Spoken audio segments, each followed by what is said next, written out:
Tudo bem? Hoje eu vou falar sobre uma molécula que, quando descoberta, ela gerou muita repercussão no meio médico, que é a homocisteína. Então, a homocisteína ela foi descoberta por um patologista de Harvard, que é o McCulley.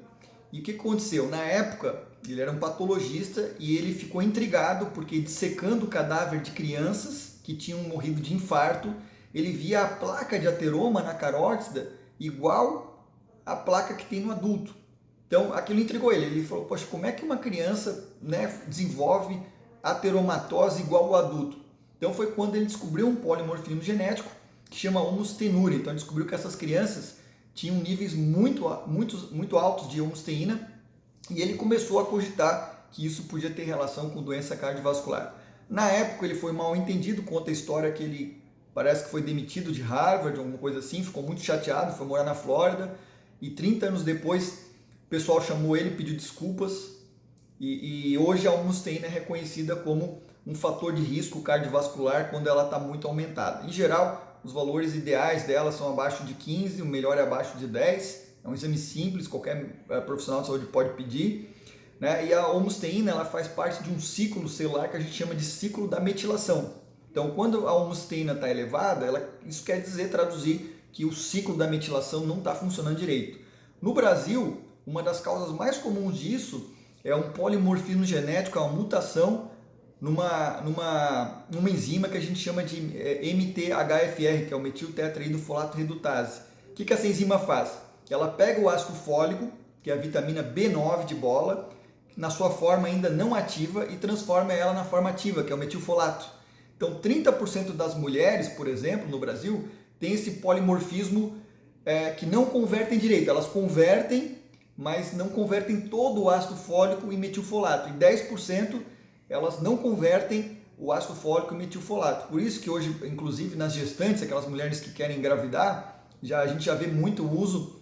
Antigamente os obstetras usavam muito ácido fólico, hoje já se está dando preferência para usar o metilfolato, que é a forma ativa dessa vitamina. Então, quando essa enzima, por exemplo, não está funcionando direito, você não está gerando a forma ativa do ácido fólico, que é o metilfolato, o ciclo da metilação não vai funcionar direito e aí você vai ter um aumento dos seus níveis de homocisteína.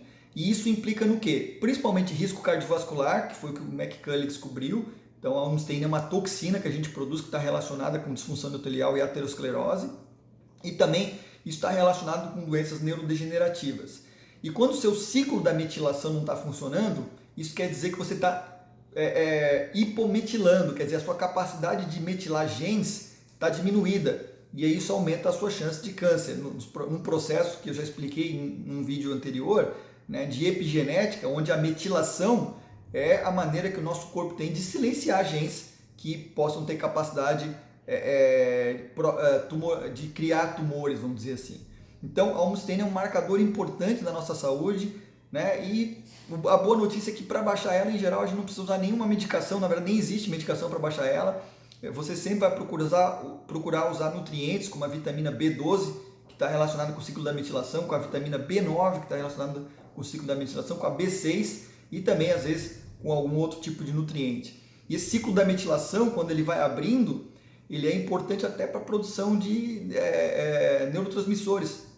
Então, a própria serotonina e a dopamina precisam que esse ciclo da metilação esteja funcionando para que a gente possa produzir adequadamente esses neurotransmissores. Quer dizer que o ciclo não funcionando, você pode afetar inclusive o humor, né, com a questão da ansiedade, a depressão, que são cada vez mais comuns hoje em dia. Então, sempre que você fizer check-up, procure dar uma olhadinha na homocisteína, que é um marcador importante, é um pilar da nossa saúde. Ainda, infelizmente, muitos profissionais da saúde nunca ouviram falar, né? Mas hoje em dia a informação está aí, é importante que todo mundo conheça ela. Muito obrigado.